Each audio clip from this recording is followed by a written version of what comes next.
Guys, it is science time. So we're going to review our planets. Obviously this big old thing here is the sun, right? Which all of our planets, what do? They orbit the sun. Very good. So all of these planets are orbiting the sun. How many planets? There are 8 planets in our solar system, right? I'm going to put that video in our science assignment so that you have to watch it at home even, because it's a good video. All right, so what are our 8 planets? Where do we start? With Mercury, closest to the sun. Then Venus, good. Earth, yes. Mars, Jupiter, good. Saturn, Uranus, and Neptune. Good. So let's say them all together. Mercury, Venus, Earth, Mars, Jupiter, Saturn, Uranus, Neptune. Very good. So we know that Mercury is closest to the sun, so it has the shortest time to orbit the sun or revolve around the sun. And that short time is what? 88 days. And then Neptune is our farthest, so it takes it the longest time to revolve around the sun. And so we know that orbit is 1 year. When it gets from one side of the sun back around to that same side, that is 1 year's time. So ours is 365 and a half, or quarter, 365 and a quarter days, which we say 365, and then for Mercury, it's only 88 days. But we can see and know some of the things that we've talked about, that Jupiter is our largest planet. Saturn, though, with the rings, is the largest planet with rings. We know Neptune is the furthest away. That's blue in color. What about Uranus? What about that one? Yes, it's tipped on its side. It's the only planet that's tipped on its side. So we can see so many different things that we know. Even with Jupiter, that has the great red dot spot. That is a storm that has been circling there for 300 years. Scientists have noticed that being there. And then what about Earth? What's the thing that we know? It's the only habitable planet. Very good. So many different things that we know. Oh, and Venus. What about Venus? It is the hottest. Even though it's the second planet from the sun, it is the hottest planet. So important to know different features about each of our 8 planets. What are the first 4 called? Inner planets. What are the last 4 called?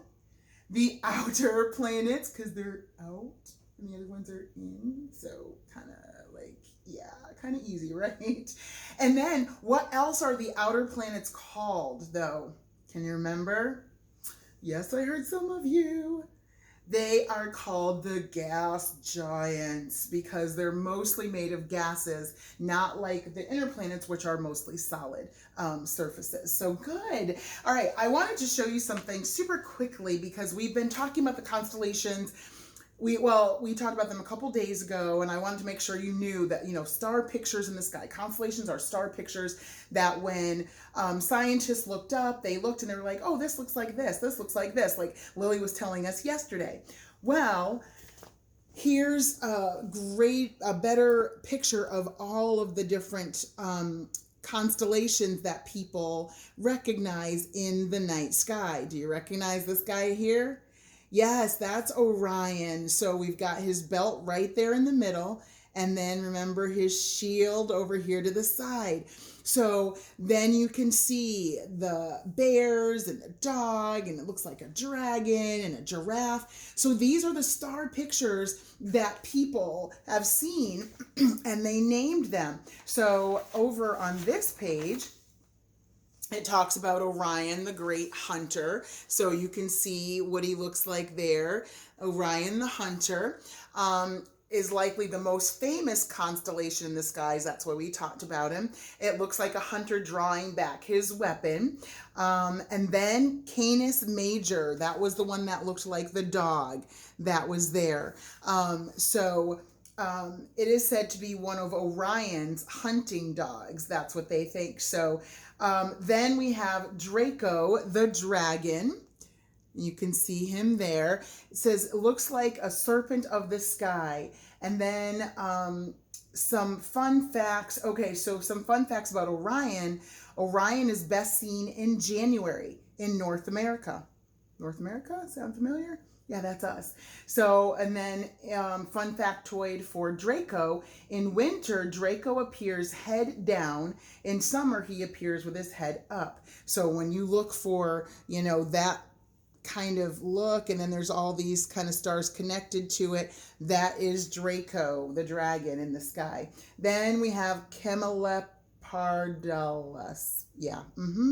Well, that's the giraffe. So we have the giraffe. And it says it looks like a long-necked giraffe when you look and you see the long neck, and then the legs in the front, the legs in the back, and its little tail back here. And then it says, unscramble the letters to find out where the hindquarters of the giraffe are located. Can you see that? If we unscramble those words, what words do we find? NI could be unscrambled to obviously in the... Yes, some of you figured it out. Milky Way. What is that? That's our galaxy. Yes, that's our galaxy. Fun factoid, Beta Cam is the brightest star in Camelopardalis. It is roughly 100 times the size of our sun. 100 times bigger than our sun. How crazy is that? Then we have our Ursa Major and Ursa Minor. So Ursa Major is the greater bear and Ursa Minor is the lesser bear. What do you recognize there? That is the Little Dipper. So the Big Dipper is in Ursa Major and the Little Dipper is in Ursa Minor. So the Ursa Major looks like a large bear. Ursa Major looks like a small bear. And then it says, fun factoid, the Big Dipper isn't an official constellation. It is contained within Ursa Major. The handle of the Dipper is the bear's tail. So the Big Dipper, the handle is right there. And then these 4 stars make up the handle or the Dipper part of the Big Dipper. And then just as the Big Dipper is contained within the greater bear, the Little Dipper is contained within the lesser bear. So we can see that. And what's at the tip of the Little Dipper? The North Star. Very good. And where is that usually always right about around? The North Pole. You guys are so smart. All right. So I just wanted to show you because that would be a better example for you to see those star pictures more clearly. And I hope that kind of helps you to recognize them a little bit. Well, I'm excited about today, but I'm sad about today because today is when I would normally bring some snack into school. And yeah, relax, don't get excited because I wouldn't be feeding you this snack. I mean, a little teeny bit. We would be using the snack to make something. So that would drive everyone crazy. So don't be too jealous because everybody would get in there like, yes, we get to eat. No, we don't. So it wasn't a snack to eat. It was a snack to make something. And I really wish we could do that so badly. But the terms to remember on page 148, page 148, page 148, page 148, right? We say it 3 times. Quarter moon. That's when only half of the moon. I know it's crazy. Don't get it confused with all the other quarters that we've been learning. A quarter moon is half of the moon. When half the moon is visible, we call it a quarter moon. Then crescent moon is when only less than half of the moon is visible. Full moon is obviously when all of the moon is visible. Then a new moon. The new moon is when the moon is not visible at all. So it just looks black in the sky and we don't see the moon. But did it disappear? Does it go away? Did it not come up in the sky? No, it's there, but we just don't see it because it's the new moon. Then ocean tides is the movement of the oceans caused by the moon's gravity, because the moon has gravity as well. So we're going to talk about the moon's phases. This is such a cool thing that I really want you to get. As the Earth orbits the sun, the moon, what did we talk about yesterday? Orbits the Earth because it's a what? Yes, some of you said it. Say it louder. It's a natural satellite. Yes, it is a natural satellite because it orbits the Earth, right? It takes the moon about a month to orbit the Earth. So when God said, I've created the sun and the moon and the stars for seasons and days and years and months, that's what he's talking about. It takes about a month for the moon to go around the Earth. And that's why we see the moon's phases. How cool is that, right? The moon is always round, okay? Now, I know you guys are smart. I wasn't. I thought that the moon kind of like got smaller and smaller and smaller. I don't know what I thought happened to the rest of it. And then it grew back. I don't know. I wasn't the brightest bulb. Okay, fine. It's fine. It's fine. I'm your teacher. It's fine. Don't worry about it. So it does not change. It's always round, but it does not always look like it. This happens because of the moon's position in its orbit of the Earth. Each position gives the moon different appearances called phases. What are those positions called? Phases, yes. Sometimes you can only see half of the moon. What did we call the half of the moon? Yeah, quarter moon, right? We call this phase a quarter moon. Quarter moon is half of the moon. It is only a tiny part of the moon. If only a tiny part of the moon is visible, we call it a crescent moon. There are other phases of the moon. You can see all of the moon when the Earth is between the sun and the moon in its orbit. We call this phase a full moon. Sometimes you cannot see the moon at all, even on a clear night. This phase is called the new moon because it is the first kind of moon in the moon cycle. Now, I know those are hard things to understand when you're just kind of reading it in a book. But if you have, and I know that not everybody does, so don't freak out, but this is just something else we did in class that we would have tried to do. But if you have construction paper or different color paper at home, we used a blue piece of construction paper, cut out a circle, not very well. You can see it's a little lopsided. But then we put black paper behind that, but we had to tape a white piece of paper behind that. So I know this doesn't quite make sense. So we have the blue piece of paper with a circle cut out, taped to a white piece of paper on the back.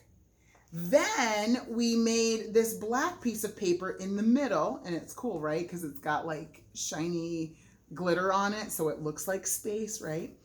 And this is what we use to remind ourselves and teach ourselves about the phases of the moon, because look what I can do. Oh, we got to go this way. Sorry, I went the wrong way.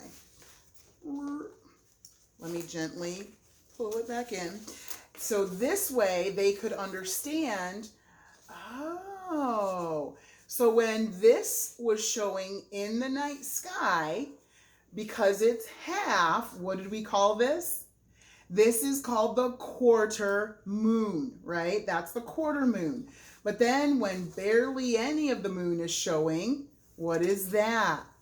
Crescent. Have you ever had crescent rolls? Those are my favorite things. Love crescent rolls. That's what it looks like, a crescent shape, okay? So it's just part of that moon. So that's the crescent. This is the quarter. Then when the whole moon is showing, that is the full moon. I know I have part of it eaten out, but just pretend like it's not there. I don't want to take the whole thing out because then I want to shove it all in. And this is called the what? The new moon. So we have our new moon, we have our crescent, our quarter moon, and then it goes farther and farther. There's waxing and waning gibbons and all of that. And then we go to our full moon. So does that make a little more sense, hopefully? So if you have construction paper, different colors, maybe you can do that. But the other thing that I was saying is I would bring a snack. What I would bring to school would be Oreos. And what I would have my students do is they would take the Oreos and they would take one part of the Oreo cookie off, and then, you're left with the rest of the Oreo with the filling, right? And then I would have them scrape the filling half off, kind of in a curve, which would mean the quarter moon. And then I would have them only scrape a little bit of the filling off, which was the crescent moon shape. Or no, scrape most of the, cream off to make the crescent shape. And then they would scrape all of it off. And that's when I would let them, take a little bit of that and eat it. For the new moon, which was completely black, and then they would have to leave all of the filling for the full moon. So full moon, and then we scraped some of it off for the quarter moon, scraped more of it off, so there was a little sliver of it on the side for the crescent, scraped all of it off for the new moon, and then left it all for the full moon. So if you have Oreos, that's something you can do, and your parents might be nicer than me and let you eat whatever's left over from making all of those. But we would take off the tops of the Oreos and then scrape the filling, and that's what we would do. And then we'd put it on a piece of, we'd put it on a paper plate, so that way you could see the different phases of the moon. So maybe that's something you can do at home. We can't do it together, sadly, but maybe it's something you can do at home. So look at the bottom of the page and you'll see the new moon, the crescent moon, the quarter moon. Then, like we said, there's, the waxing and waning gibbons, I think they're called, but we don't need to worry about those. Then you have your full moon, then it goes back to, your waxing or waning, and then you've got your quarter moon and your crescent moon again at the end. So you can see how the moon phases take place over a month's time.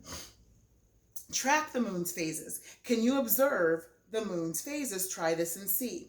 So I didn't give you worksheet 6 because we're not going to be together, but it's something that you can still just do for 1 month. Observe the moon each night. Draw a picture of the moon you see in this calendar square. So you can just make up like a calendar,